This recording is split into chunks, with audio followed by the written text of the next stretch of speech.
El amanecer de un día gris en septiembre de 2008, en la apacible Patagonia Argentina, en el pequeño pueblo de montaña Bariloche, conocido por sus lagos cristalinos y sus bosques de coigius, trajo consigo no solo la frescura del aire andino, sino también la sombra de una tragedia inexplicable. Para la familia Pérez, una estirpe de clase media trabajadora de la ciudad de Buenos Aires, que disfrutaba de unas vacaciones soñadas en la región, aquel día ordinario se convirtió en un punto de inflexión. El inicio de una agonía insoportable que se prolongaría por más de una década y media. Juan Pérez, un padre de familia dedicado, su esposa Ana y sus dos hijos, Tomás y Lucía, desaparecieron sin dejar rastro en una cabaña alquilada a orillas del lago Nahuel Huapi, tras una excursión por el bosque. Su última acción conocida fue dejar una nota diciendo que irían a pescar al amanecer. Sus sonrisas, a menudo cansadas pero llenas de afecto familiar, se desvanecieron de repente, dejando atrás solo un vacío abrumador y los ecos de conversaciones pendientes que nunca más tendrían la oportunidad de ser pronunciadas. Su desaparición fue como un repentino apagón en un mundo pequeño y pacífico, que hasta entonces solo había conocido tragedias a través de las noticias distantes, transmitidas por la radio portátil que siempre los acompañaba.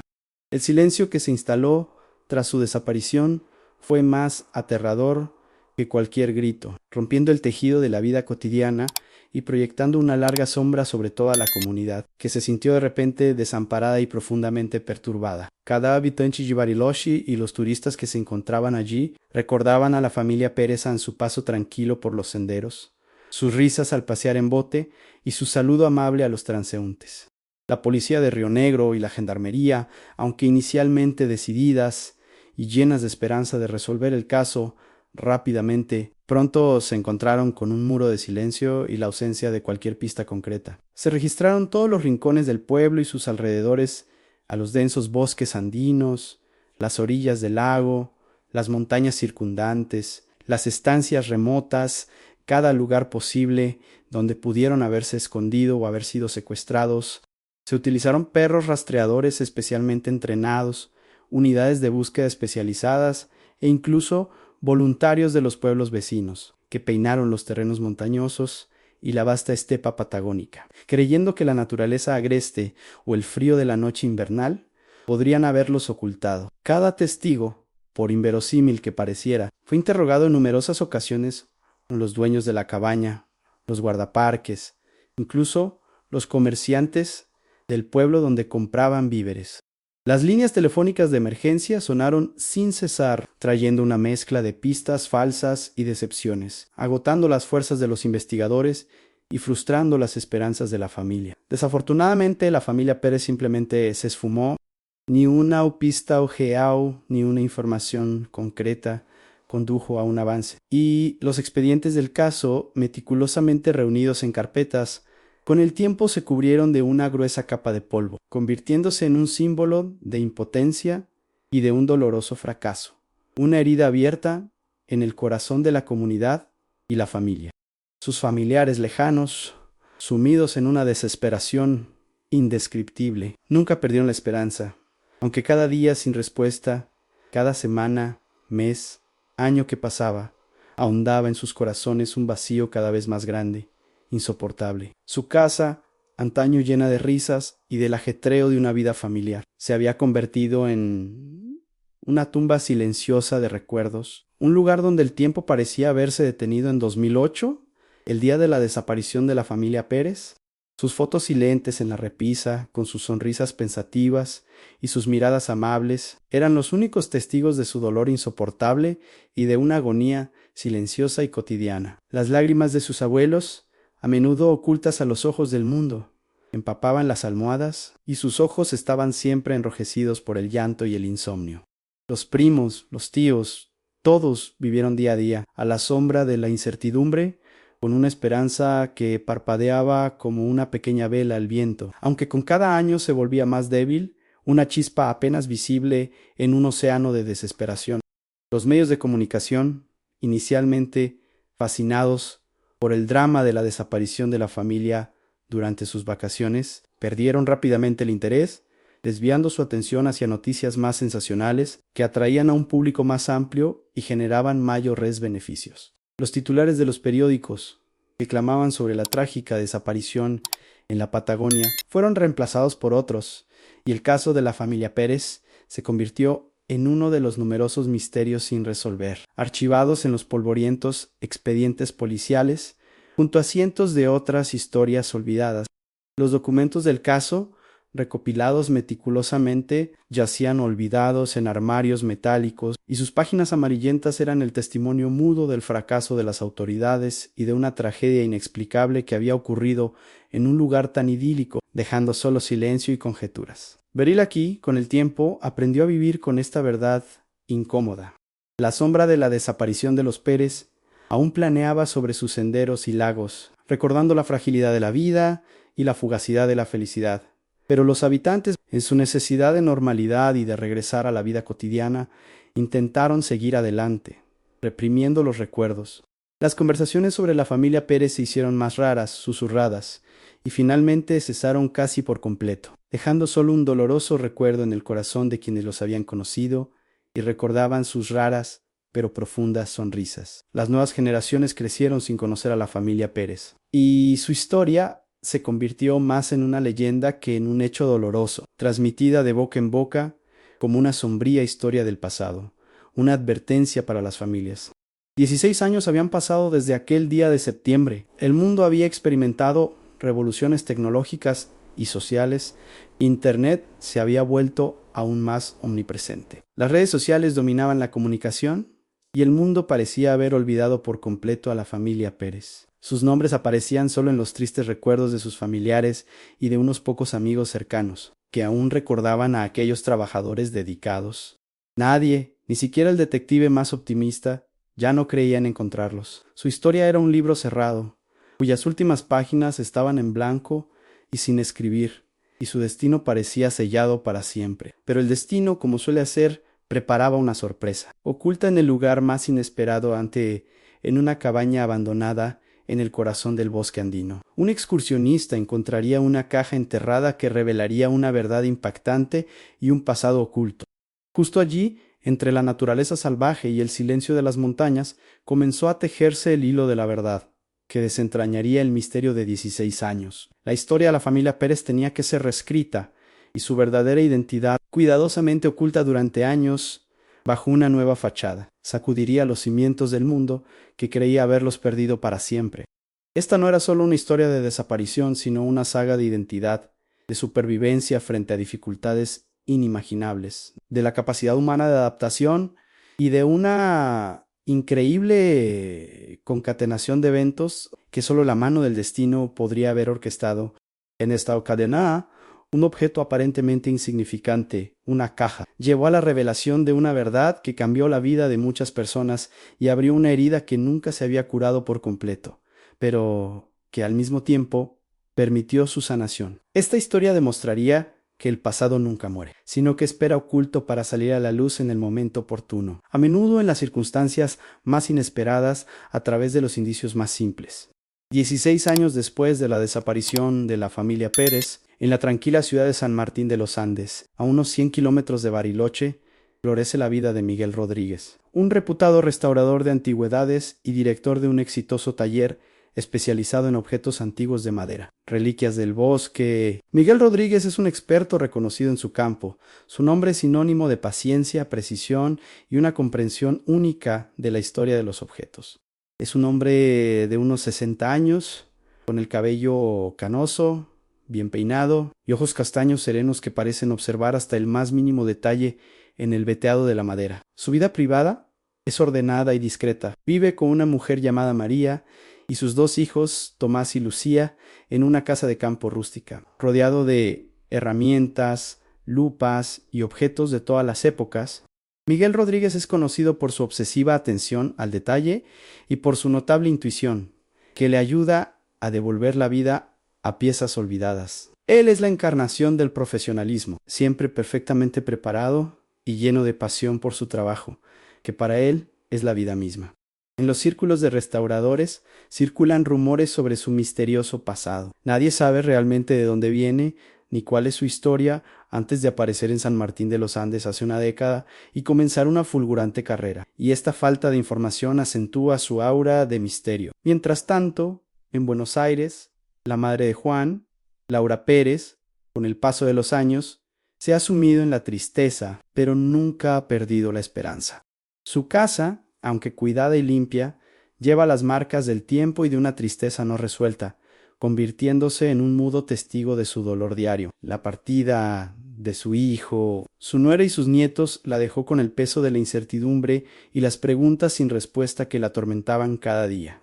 Laura, ahora anciana, con el cabello canoso y los ojos cansados, pasa sus días cuidando un pequeño jardín y sus tardes revisando viejos álbumes de fotos y viendo videos familiares, intentando encontrar consuelo en el contacto con un pasado en el que su familia aún estaba presente, aunque solo en su memoria. Un día, un excursionista en Bariloche, en su caminata por los senderos menos transitados, se topa con una cabaña abandonada y en ruinas, que se dice perteneció a la familia Pérez.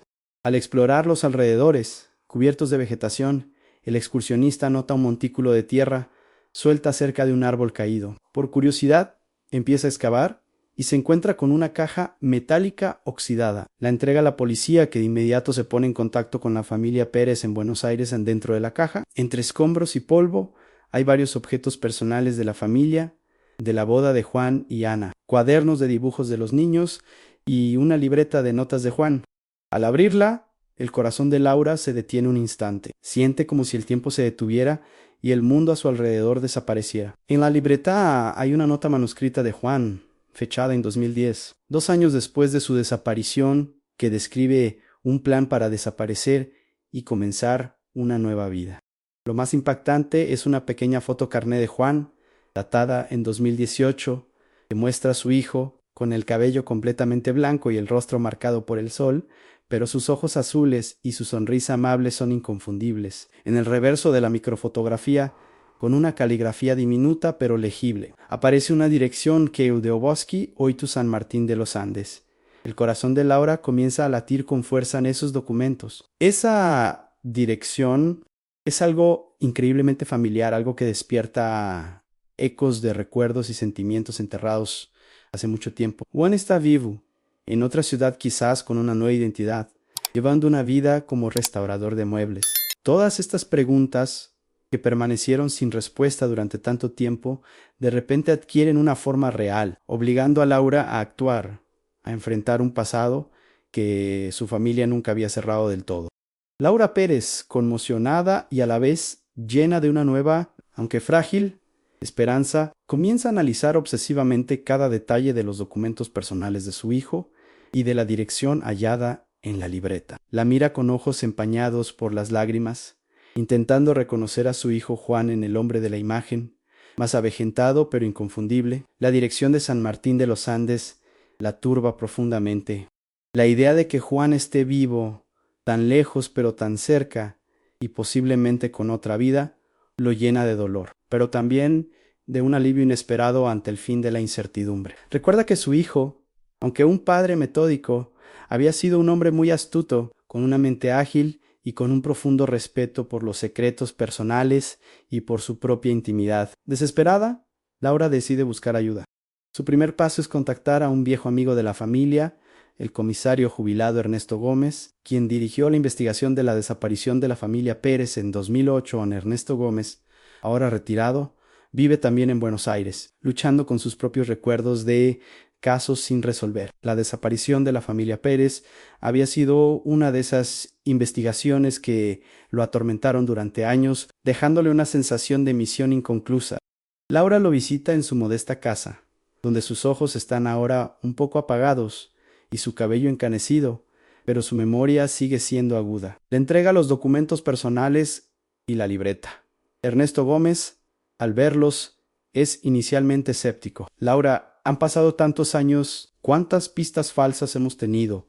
¿Cuántas veces nuestras esperanzas se han desvanecido? Unos documentos viejos, eso podría ser una ilusión, un recuerdo o una mera coincidencia, dice con resignación, recordando los años de búsquedas infructuosas. Sin embargo, a medida que Laura, con pasión, le cuenta sobre su intuición, sobre la dirección de San Martín de los Andes y sobre cómo los documentos habían estado ocultos durante tanto tiempo.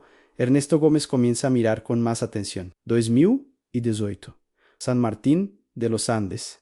La caligrafía es idéntica, murmura, y en su voz aparece una nota de asombro, incluso de ligero shock. Él mismo ve que la información es demasiado específica y la fotografía demasiado parecida para ser una simple coincidencia. El comisario Ernesto Gómez, aunque jubilado, nunca se había resignado al caso no resuelto de la familia Pérez. Este había sido uno de los casos que lo habían perseguido a lo largo de toda su carrera, un símbolo de su fracaso profesional. Decide ayudar a Laura, aunque inicialmente lo hace de forma no oficial, utilizando sus viejos contactos en la policía y sus conocimientos sobre los procedimientos. La ayuda a redactar una carta oficial a las autoridades competentes, solicitando un análisis grafológico de la firma y la reapertura de la investigación, basándose en las nuevas circunstancias y en los indicios de los documentos. Laura y Ernesto Gómez comienzan juntos a reunir cualquier información disponible sobre Miguel Rodríguez y su taller Reliquias del Bosque. Buscan en Internet, en las bases de datos públicas, en los archivos de periódicos, cualquier indicio que pueda arrojar luz sobre el pasado de Juan Ernesto Gómez, utilizando sus antiguas prerrogativas. Verifica las bases de datos policiales y los registros profesionales de San Martín de los Andes. Descubre que Miguel Rodríguez se estableció en San Martín de los Andes en 2010, 2 años después de la desaparición de la familia Pérez, y que su historial anterior es inusualmente escaso. No hay registros claros de su educación o de sus primeros años de carrera. La única información disponible es que trabajó por un corto periodo en una ONG gubernamental de reinserción social llamada Nuevos Horizontes en 2009, lo que coincide con la fecha aproximada de la desaparición de Juan. Este descubrimiento intensifica aún más sus sospechas. Laura siente cómo la tensión aumenta. Con cada nuevo hecho, con cada descubrimiento, la esperanza crece. Pero al mismo tiempo aparece el miedo a lo que podrían descubrir. ¿Está Juan realmente vivo? ¿Y qué pasó con Ana y los niños? ¿Qué le sucedió durante todos estos años, que lo llevó a romper los lazos con su familia y a crearse una nueva identidad? Estas preguntas la atormentan sin cesar, impidiéndole dormir y ocupando cada uno de sus pensamientos. Laura y Ernesto Gómez, determinados a llegar a la verdad, deciden profundizar sus investigaciones, sin importar las dificultades y desafíos que seguramente encontrarán en su camino.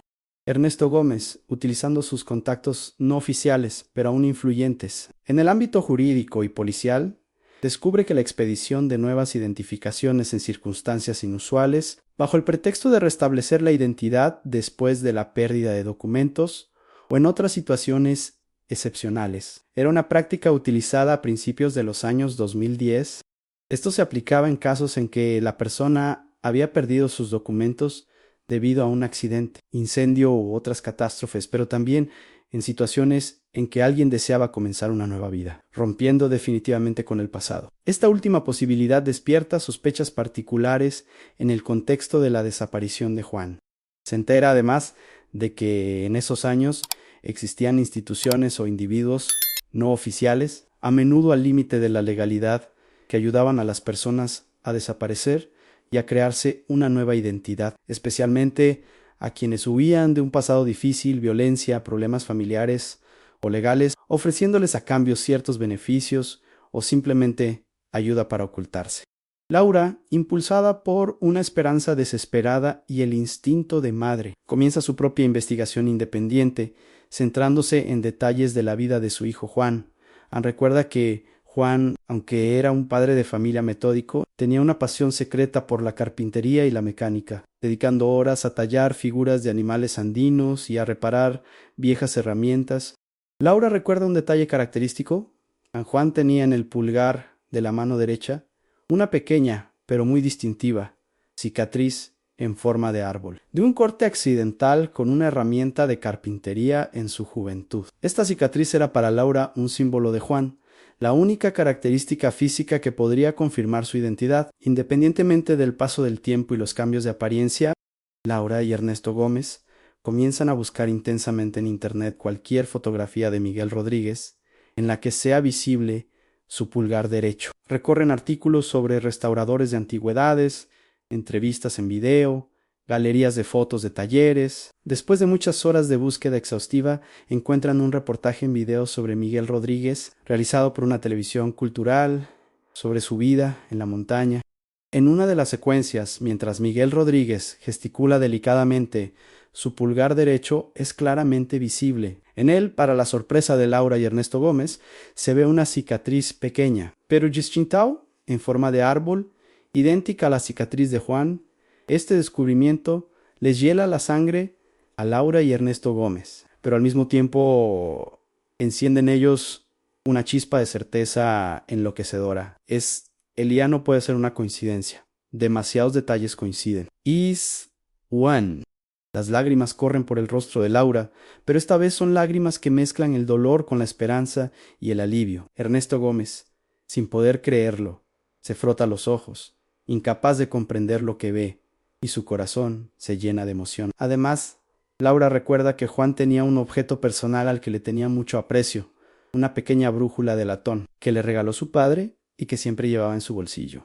Comienzan a buscar grabaciones de video o fotografías de Miguel Rodríguez en las que sea visible una brújula o un objeto similar. Aunque hay muchas grabaciones, la mayoría no muestran sus objetos personales. Después de largas búsquedas, Ernesto Gómez encuentra una grabación antigua de una charla informal en un museo, en la que Miguel Rodríguez es menos formal y una brújula similar es visible sobre la mesa.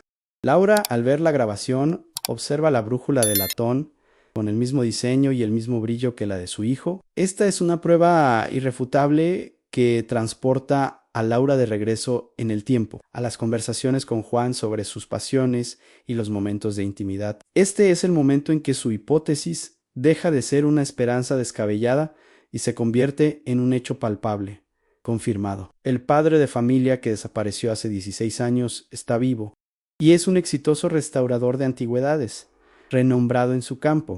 Las preguntas que quedaron sin respuesta durante años se vuelven de repente aún más apremiantes.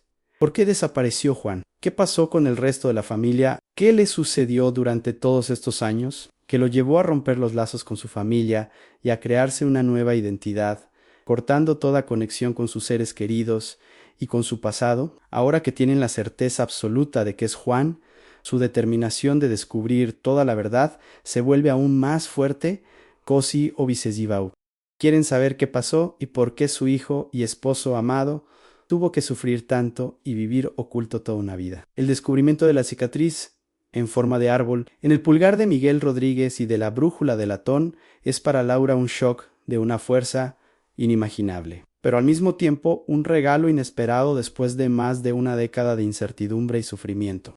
Durante varios días Laura no puede concentrarse en nada más. Sus pensamientos giran en torno a Juan, aquel padre de familia con ojos azules y su pasión por la naturaleza, y a Miguel Rodríguez, el restaurador de antigüedades, lleno de misterios. Siente que tiene no solo una obligación como madre, sino también una imperiosa necesidad moral de verificar esta información y de llegar a la verdad, sin importar cuán dolorosa pueda resultar. A pesar de los temores de ser considerada loca o entrometida, Laura decide actuar de forma directa, pero con cautela. No quiere alarmar ni exponer a Miguel a problemas innecesarios hasta que tenga la certeza absoluta y la comprensión completa de la situación, que parece demasiado complicada para ser sencilla. Laura, apoyada por el comisario jubilado Ernesto Gómez, quien retoma el caso con un nuevo entusiasmo, comienza a buscar una manera de contactar a Miguel Rodríguez. Un acercamiento directo parece demasiado arriesgado y podría asustar a Miguel, forzándolo a ocultarse de nuevo. Ernesto Gómez, utilizando sus antiguos contactos, intenta averiguar cómo Miguel Rodríguez construyó su carrera en restauración en San Martín de los Andes, y si hay menciones de su pasado en los registros oficiales.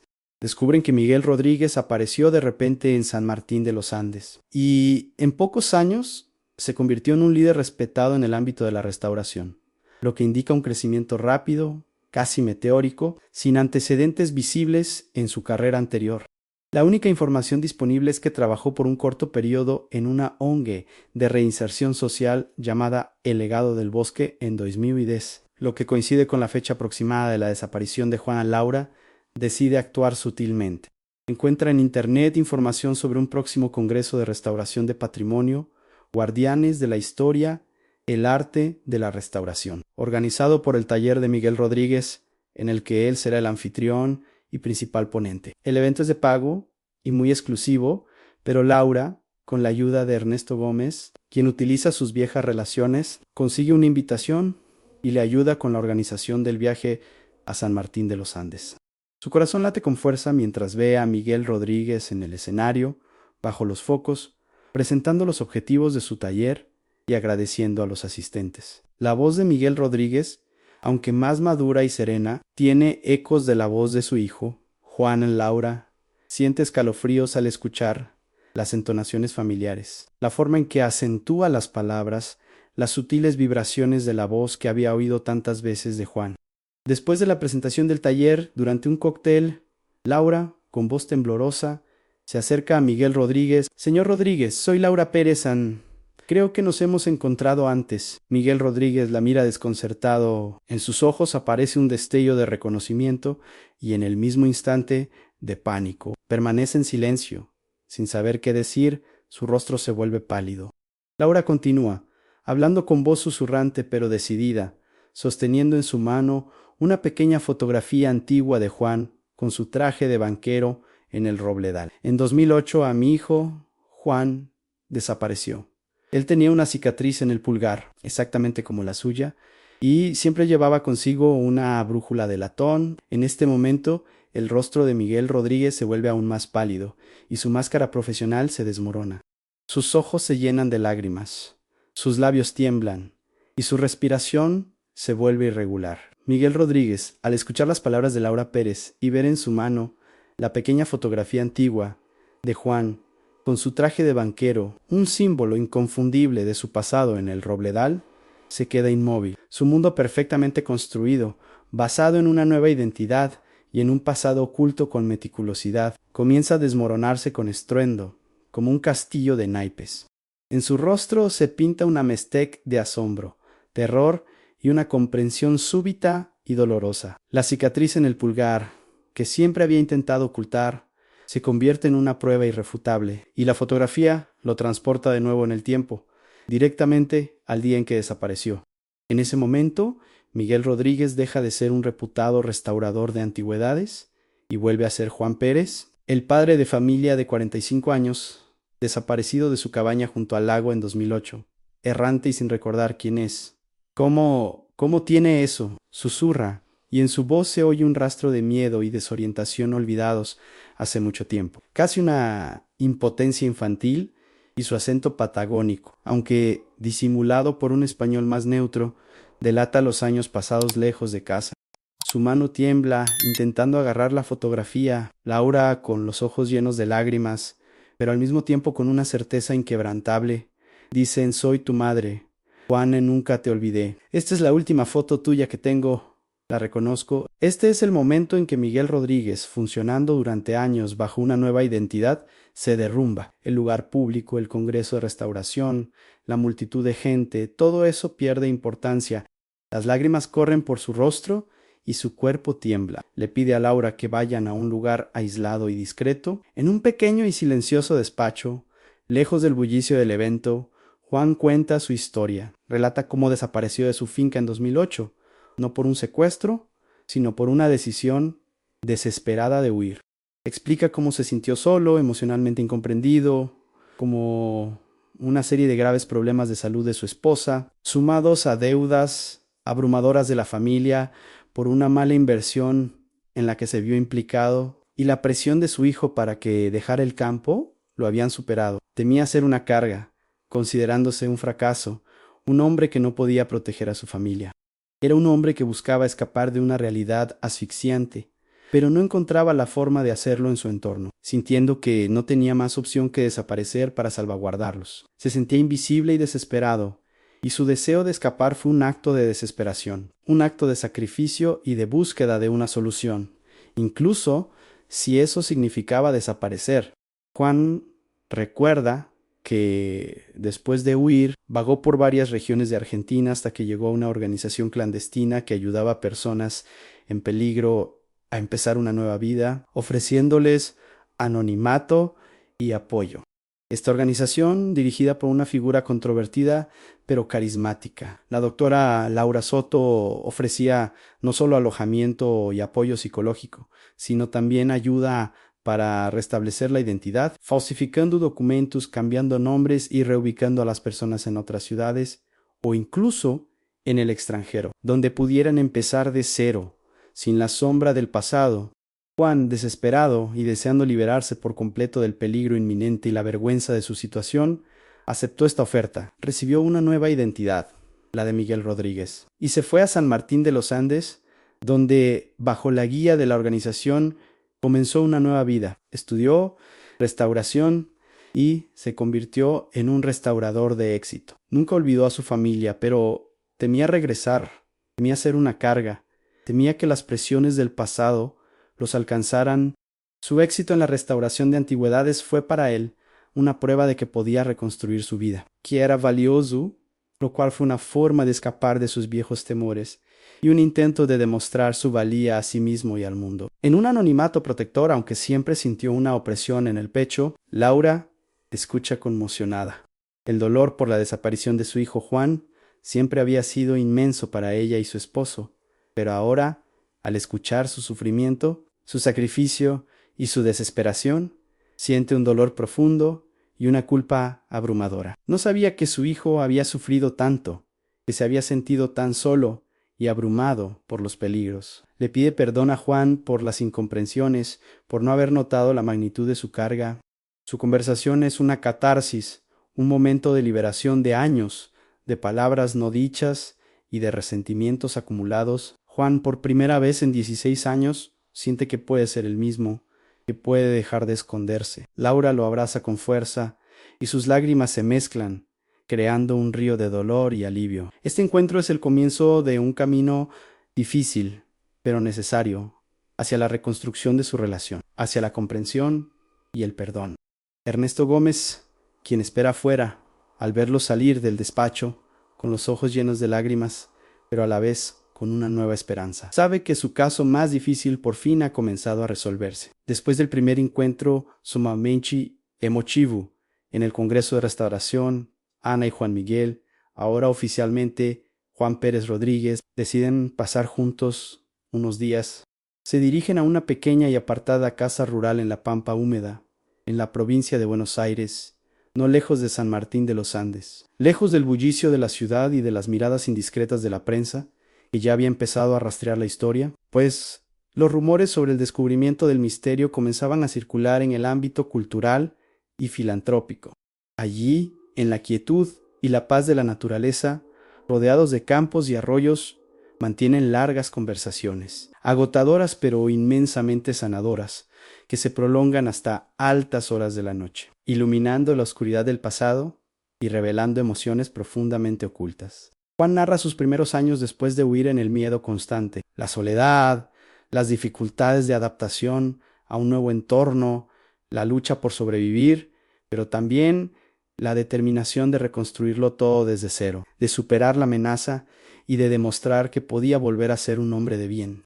Cuenta cómo llegó a la organización de la doctora Laura Soto, quien, si bien tenía nobles intenciones de ayudar a personas en peligro, utilizaba métodos drásticos y poco éticos para restablecer identidades, casi borrando el pasado y rompiendo los lazos con las raíces, para crear nuevas vidas que podía controlar y de las que se beneficiaba económicamente. Juan menciona a otras personas que se encontraban en situaciones similares, sobre el apoyo mutuo en la construcción de nuevas vidas, pero también sobre la soledad interior que sentía, sabiendo que no podía confiar plenamente en nadie, ya que su identidad era un secreto que podía perder en cualquier momento. Describe cómo aprendió nuevas habilidades, cómo desarrolló su talento para la restauración y cómo transformó su pasión, secreta por la numismática y la historia, en una habilidad para devolver la vida a objetos históricos, convirtiéndola en una fuente de realización personal y profesional. Habla de las dificultades de pretender constantemente ser otra persona, de la paranoia de que su verdadera identidad sería descubierta, del conflicto interior entre el viejo Juan y el nuevo Miguel. Reconoce que a menudo se sintió solo, a pesar de su éxito profesional y filantrópico, y que le faltaban los lazos auténticos que podría haber construido siendo él mismo, sin ocultar una parte de su vida y sin el temor a ser desenmascarado. Recuerda cómo intentó buscar información sobre su familia, pero le temía el riesgo de ponerlos en peligro y de no poder destruir su nueva vida o de causar más problemas a su familia. Cuenta cuánto extrañaba el aroma a jazmín de Buenos Aires, la risa de su esposa Ana y la inocencia de sus hijos Tomás y Lucía, que aparecían a menudo en sus sueños y recuerdos. Ana, por su parte, le cuenta a Juan los años de sufrimiento de Ana y sus hijos, el dolor por su desaparición, como la vida de su esposa e hijos perdió sentido después de que él se fue.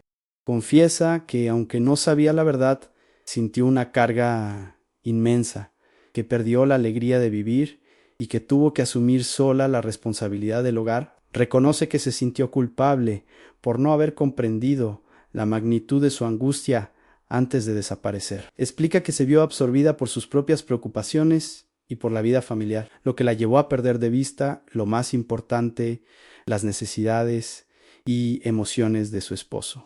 Esta confesión sincera es extremadamente importante para Juan Anel. Ve que su esposa e hijos también sufrieron mucho, aunque de una manera diferente, y que su sufrimiento no fue intencionado ni malintencionado. Ana le pide perdón a Juan por las incomprensiones, por no haber podido ayudarlo antes. Juan, al ver el arrepentimiento y el dolor en los ojos de su esposa, se abre lentamente al perdón. Hablan de Tomás y Lucía, sus hijos. Ana le cuenta sobre la búsqueda incesante de sus hijos, como hasta el día de hoy cree en el regreso de su padre y cuánto lo extrañaron. A pesar de la ausencia y los malentendidos del pasado, esto es doloroso para Juan, pero al mismo tiempo le da la sensación de haber sido amado, incluso si no lo sentía en su juventud, y de que su familia vivió con esperanza en su corazón pensando en él. Ana le muestra a Juan más recuerdos antiguos de la casa, una fotografía de la familia Pérez en el lago, su pequeña colección de monedas, su sombrero de ala ancha. Juan se emociona al ver que su familia había conservado cada pequeño detalle que atestiguaba su existencia y el amor que lo rodeaba. Las conversaciones están llenas de lágrimas, pero al mismo tiempo traen alivio y purificación. Paso a paso, el esposo y la esposa, y luego los hijos, reconstruyen el hilo de la comprensión, que había sido roto hace 16 años. Juan comienza a entender los motivos de su familia y Ana los motivos de su esposo. Ambas partes sienten que esta es una oportunidad para una verdadera sanación y un nuevo comienzo, liberados de la carga del pasado. A pesar del dolor que surge de estas conversaciones, ambas partes sienten que esta verdad es esencial para la continuación de sus vidas, para construir una relación auténtica y para liberarse de años de mentiras y ocultamiento. Ana y Juan Miguel, ahora oficialmente Juan Pérez Rodríguez, regresan a San Martín de los Andes, donde les espera una nueva realidad y una serie de desafíos. Se ha tomado una decisión conjunta. La verdad sobre la identidad de Juan Pérez debe ser revelada públicamente. Esta decisión será dolorosa y difícil, sin duda provocará una tormenta mediática y afectará su carrera como restaurador de antigüedades. Pero es esencial para la sanación completa de Juan y para el futuro de otras personas que podrían haber sido víctimas de prácticas similares. El comisario jubilado Ernesto Gómez, después de hablar con Ana y Juan, decide reabrir oficialmente la investigación sobre la desaparición de Juan Pérez, utilizando las nuevas pruebas y testimonios. Contacta a la fiscalía y a la policía, presentándoles la información recopilada en la caja encontrada en el sótano, la cicatriz en el pulgar, la brújula de latón, los testimonios de Ana y Juan, y lo más importante, la identidad revelada de Miguel Rodríguez. El caso, que yacía archivado durante años como sin resolver, revive bruscamente con una nueva fuerza y prioridad, despertando el interés de las autoridades. Mientras tanto, Ana y Juan Miguel deciden abordar el tema de la doctora Laura Soto y la organización que ayudó a Juan a cambiar su identidad. Buscan información sobre la doctora Soto, sus métodos y otros antiguos beneficiarios que pasaron por programas similares de restablecimiento de identidad. Descubren que la doctora Soto aunque aparentemente pretendía ayudar a personas en peligro y desarrollar su potencial, actuaba al límite de la ley, y a veces incluso la infringía falsificando documentos, borrando huellas y aislando a las personas de sus familias de una manera que impedía que estas personas fueran recuperadas por sus seres queridos. Sus métodos eran controvertidos, y algunos la acusaban de abusos éticos y de explotar tragedias humanas en su propio beneficio, construyendo su posición sobre el sufrimiento ajeno. Ana y Juan descubren que la doctora Soto sigue operando actividades similares bajo un nombre diferente, y que sus métodos siguen siendo opacos y a menudo peligrosos para la psique de los beneficiarios, haciéndolos dependientes de ella y de sus servicios. Ana, con determinación en su voz, le dice a Juan: no podemos permitir que otras personas pasen por lo que nosotros pasamos. Esta mujer debe responder por lo que hizo y nadie más debe sufrir. Juan, aunque inicialmente duda y teme las consecuencias, finalmente acepta. Entiende que la revelación de la verdad sobre la doctora Soto puede ser dolorosa y difícil, pero es esencial para proteger a otras personas y para cerrar este oscuro capítulo de su vida. Junto con Ernesto Gómez, quien recupera su entusiasmo por el trabajo, comienzan a reunir pruebas contra la doctora Soto, y su organización buscan a otros antiguos beneficiarios que puedan confirmar sus métodos y testificar, exponiendo toda la verdad sobre sus actividades. Este es un proceso difícil, ya que muchos de ellos temen revelar su verdadera identidad y enfrentar su pasado, viviendo con un miedo constante a las consecuencias legales y sociales. A medida que avanza la investigación, surgen nuevos y perturbadores elementos. Se descubre que la doctora Soto tenía conexiones con personas influyentes que la ayudaron a llevar a cabo sus actividades clandestinas, brindándole protección, discreción y evitando la responsabilidad legal. Su red de contactos era extensa e incluía abogados, funcionarios públicos e incluso personal de las fuerzas del orden, quienes eran corruptos o manipulados por ella.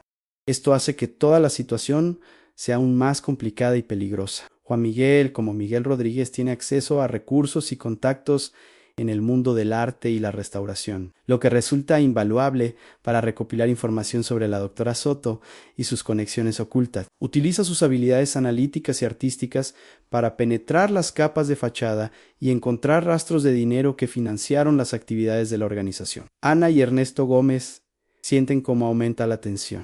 Saben que se enfrentan a un adversario poderoso, pero su determinación de proteger a otros y de revelar toda la verdad es más fuerte que el miedo, impulsada por la esperanza de la justicia y la redención. El día del congreso de la doctora Laura Soto, la atmósfera en el lujoso centro de convenciones de San Martín de los Andes es densa de tensión y expectación.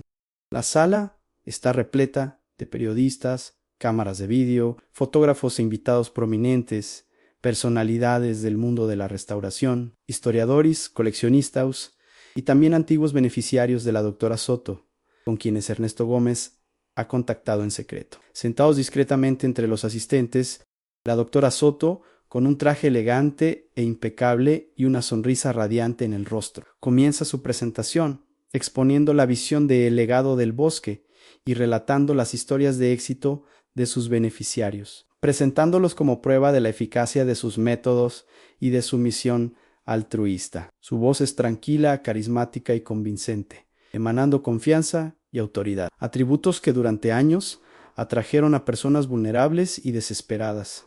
Cuando llega el momento de presentar la historia de éxito, la doctora Soto, con un gesto teatral, invita al escenario a Miguel Rodríguez, su beneficiario más destacado, a quien presenta como un ejemplo de una persona que, gracias a su programa, encontró el sentido de la vida, desarrolló su talento y construyó una carrera impresionante en el campo de la restauración de objetos antiguos. Juan Miguel, vestido con un traje elegante pero sobrio, sube al estrado. El corazón le late con fuerza, pero en su rostro tiene una máscara de calma y una determinación inquebrantable. La doctora Soto, sonriendo radiante, lo mira con orgullo, ajena a la tormenta inminente, creyendo en su triunfo absoluto. Juan Miguel, con el micrófono en la mano, habla primero de su éxito en la restauración, de sus obras, de cómo cumplió sus sueños y cómo desarrolló sus pasiones profesionales. Su voz es segura, profesional, controlada, y su presentación es impecable.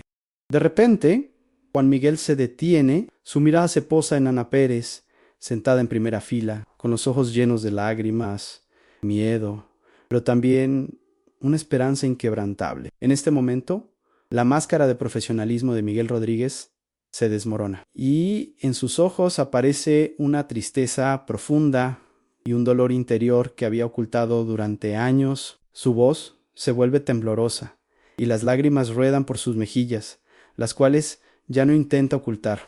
Lo que voy a decir ahora puede sorprender a muchos de ustedes, puede conmocionar a quienes me conocen, pero debo hacerlo. Por la verdad y por la libertad comienza Juan Miguel, y en la sala se instala un silencio profundo, casi palpable. Mi verdadero nombre no es Miguel Rodríguez, mi nombre es Juan Pérez. Sus palabras golpean la sala como un trueno. La doctora Soto en el escenario palidece, su sonrisa desaparece y en sus ojos aparece pánico, terror e incredulidad. Juan Miguel continúa relatando su verdadera historia sobre su desaparición de la cabaña en Borilaqui en 2008, sobre el dolor de la soledad, el sentimiento de vergüenza y miedo debido a las graves deudas y amenazas por la estafa en la que se vio implicado. Explica cómo llegó a la organización de la doctora Soto y cómo recibió una nueva identidad convirtiéndose en Miguel Rodríguez, pero a diferencia de las idílicas historias de la doctora Soto sobre el legado del bosque, Juan Miguel describe las manipulaciones, la falsificación de documentos, el lavado de dinero y el control psicológico al que fue sometido durante años. Cuenta cómo la doctora Soto explotaba a las personas para sus propios fines financieros y cómo les impedía regresar a sus familias, construyendo a su alrededor un muro de miedo y dependencia para que sus vidas les sirvieran. Ante sus palabras, varios otros antiguos beneficiarios, que habían estado sentados discretamente entre el público, se levantan y confirman en voz alta sus declaraciones, relatando sus propias experiencias dolorosas con la doctora Soto. En la sala estalla el caos. Los periodistas se apresuran a hacer preguntas, las cámaras destellan y la gente comienza a susurrar, abrumada por el shock y la incredulidad. La doctora Soto intenta interrumpir a Juan Miguel, acercándose a él e intentando arrebatarle el micrófono. Pero él no se deja silenciar, su voz se vuelve más fuerte y más segura. En ese momento, el comisario jubilado Ernesto Gómez aparece en la sala acompañado por agentes de policía a quienes había alertado previamente. Se acerca al estrado y anuncia que la doctora Laura Soto es arrestada bajo cargos de fraude, falsificación de documentos, manipulación de personas y lavado de dinero.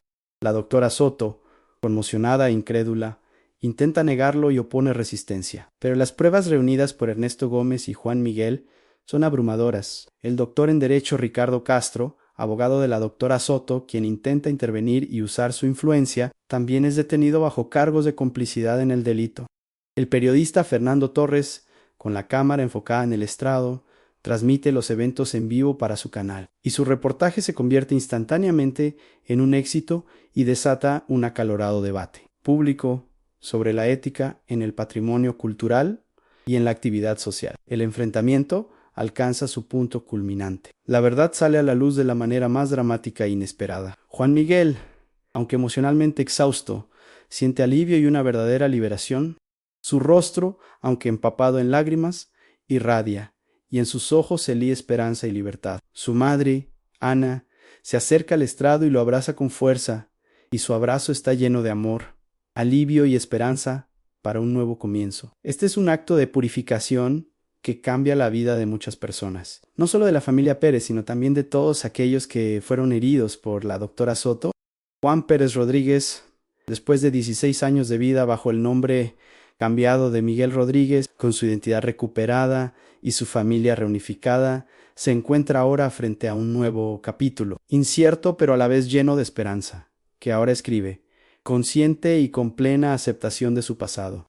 El proceso de aceptación e integración de las dos identidades, el padre de familia desaparecido de Bariloche y el exitoso restaurador de antigüedades de San Martín de los Andes, fue largo y requirió una inmensa fuerza interior, así como el apoyo de sus seres queridos. La revelación pública de la verdad sobre su desaparición y sobre su vida bajo una identidad falsa, aunque dolorosa y exigiendo un coraje extraordinario, fue para Juan un acto de liberación final.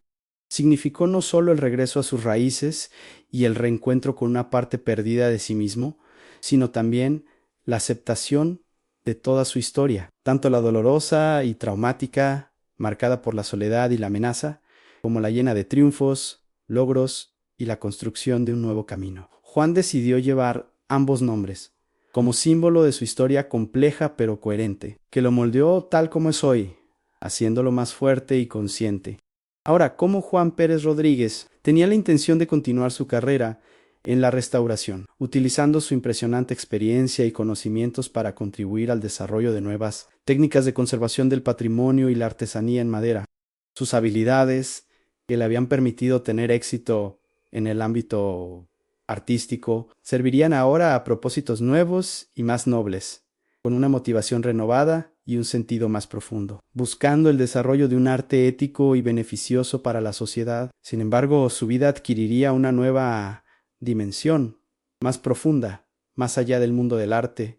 Juan decidió dedicarse a la actividad filantrópica, convirtiéndose en una voz activa y un apoyo para las organizaciones que ayudan a personas vulnerables, especialmente aquellas que se enfrentan a problemas económicos graves, deudas o que se sienten obligadas a desaparecer de sus vidas. Sus experiencias personales se convirtieron en su mayo héroe activo, brindándole autenticidad, credibilidad y una extraordinaria fuerza de convicción en sus contactos con personas necesitadas y sus familias.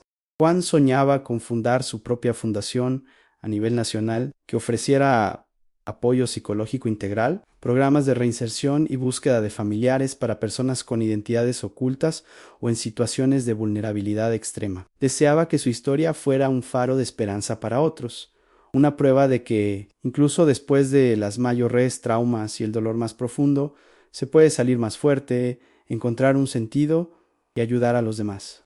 Su fundación, llamada El Nido del Cóndor, un símbolo de su amor por el sur de Argentina y la capacidad de anidar nuevas vidas, rápidamente ganó reconocimiento y apoyo, convirtiéndose en un símbolo de su misión y un testamento de su transformación, así como un acto de redención. Su madre, Ana Pérez, después de años de dolor insoportable, de anhelo y de desesperación silenciosa, encontró, por fin, la paz y una alegría verdadera y profunda. Vio cómo su hijo, que antaño había desaparecido de su vida, florecía ahora, construyendo una nueva vida llena de sentido, con ella y sus hijos a su lado, su casa en Buenos Aires, que durante décadas había sido un lugar de tristeza silenciosa y vacío. Ahora se llenó de risas, del murmullo de las conversaciones y de un amor verdadero e incondicional. Cada día era para ella un regalo, cada momento pasado con Juan, invaluable. Ana, con un nuevo impulso, se dedicó a apoyar a su hijo en sus proyectos filantrópicos, utilizando sus habilidades para crear campañas de concienciación y material educativo. Su apoyo y amor mutuo se hicieron aún más fuertes, testificando la extraordinaria fuerza de la familia y su capacidad de sanación. Juan visitaba a menudo Buenos Aires, recuperando el tiempo perdido, pasando horas hablando con su esposa Ana y sus hijos Tomás y Lucía, y contándoles sobre su vida en San Martín de los Andes. La relación de Juan con sus hijos, Tomás y Lucía, se consolidó aún más, basada ahora en la verdad y el perdón, aunque el dolor por la partida de su padre persistía. La alegría de haber recuperado a Juan trajo un consuelo inmenso a la vida de Tomás y Lucía. El comisario jubilado, Ernesto Gómez, aunque retirado, recuperó su sentido y plenitud. Resolver el caso de la desaparición de Juan Pérez fue para él el mayor logro de su carrera y al mismo tiempo un triunfo personal que le permitió, por fin, dormir tranquilo. Su reputación como detective aumentó, y él sintió que por fin había saldado su deuda con la familia Pérez y con la justicia. Ernesto Gómez se convirtió en un amigo cercano de la familia Pérez Rodríguez, visitándolos a menudo y compartiendo sus experiencias, y su sabiduría, apoyo y experiencia fueron invaluables para ellos, especialmente ante la agitación mediática y las formalidades legales. La doctora Laura Soto y su abogado, el doctor en Derecho Ricardo Castro, fueron llevados ante la justicia y responsabilizados por sus acciones. Su juicio fue ampliamente mediático, revelando la magnitud de sus manipulaciones, fraudes y la explotación de personas vulnerables gracias a los testimonios de Juan y de otros antiguos beneficiarios que tuvieron el valor de hablar, fueron condenados a muchos años de prisión. Esta justicia o aukitajiao fue un elemento importante para la curación de las víctimas y una advertencia para otros que intentarían explotar las tragedias humanas en su propio beneficio, escondiéndose bajo la máscara de ayuda y promesas falsas. La historia de Juan Pérez Rodríguez, aunque dramática y llena de sufrimiento, termina con un final feliz, recordando el poder de la familia, el amor inquebrantable y la esperanza que nunca muere, incluso frente a las mayores tragedias. Es una historia sobre el hecho de que nunca es demasiado tarde para encontrar la verdad, para reconciliarse, para perdonar y para comenzar un nuevo capítulo. Es también una historia sobre el hecho de que, incluso en los misterios más complejos de la vida, en el laberinto de los objetos olvidados y de los recuerdos ocultos, se pueden encontrar historias humanas profundas y dramas humanos que esperan ser descubiertos. Esta es una prueba de que la vida real escribe los escenarios más extraordinarios y el destino puede entrelazar las vidas de las personas de una manera que supera cualquier imaginación, y su camión abandonado lo delata. Juan Pérez Rodríguez se convirtió en un símbolo de resiliencia, y su historia estaba destinada a ser un recordatorio eterno de que, incluso ante las mayores tragedias, siempre hay una oportunidad de renacer y de encontrar su verdadero lugar en el mundo, libre de miedo y mentiras. Esta historia extraordinaria de Juan Pérez Rodríguez, el padre de familia que desapareció en 2008 en una cabaña junto al lago, cuya vida oculta fue revelada 16 años después al hallarse una caja enterrada. Es un testimonio de la increíble resiliencia humana, del poder de la esperanza y de la asombrosa capacidad de sobrevivir frente a las pruebas más duras. Es una narrativa que nos obliga a reflexionar profundamente sobre la naturaleza de la identidad, los secretos, la complejidad de las relaciones familiares y lo que realmente significan hogar y pertenencia.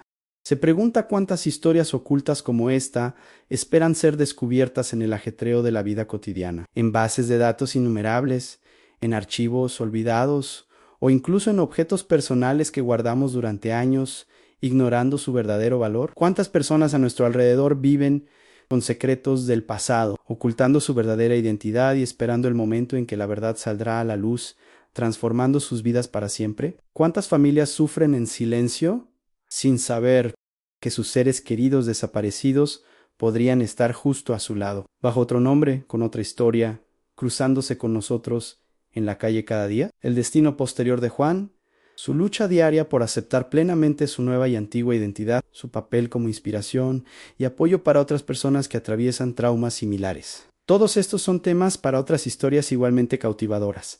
¿Cómo se las arreglará con la repentina e intensa atención pública y con la nueva vida que apenas comienza, siendo ya un hombre maduro y exitoso? ¿Qué desafíos le esperan en la construcción y el desarrollo de la fundación El Nido del Cóndor, que tiene como objetivo cambiar la vida de miles de personas, convirtiéndose en un puerto seguro y una fuente de esperanza para el futuro? ¿Será su reconciliación con su esposa Ana y sus hijos Tomás y Lucía duradera, incondicional, y las heridas del pasado sanarán por completo, dejando solo cicatrices de la memoria pero no del dolor? Estas preguntas abren la puerta a narrativas fascinantes sobre la resiliencia humana, el perdón y la búsqueda incesante de sentido y felicidad. Juan Pérez Rodríguez es un símbolo cuya historia merece ser contada, inspirando y ofreciendo esperanza.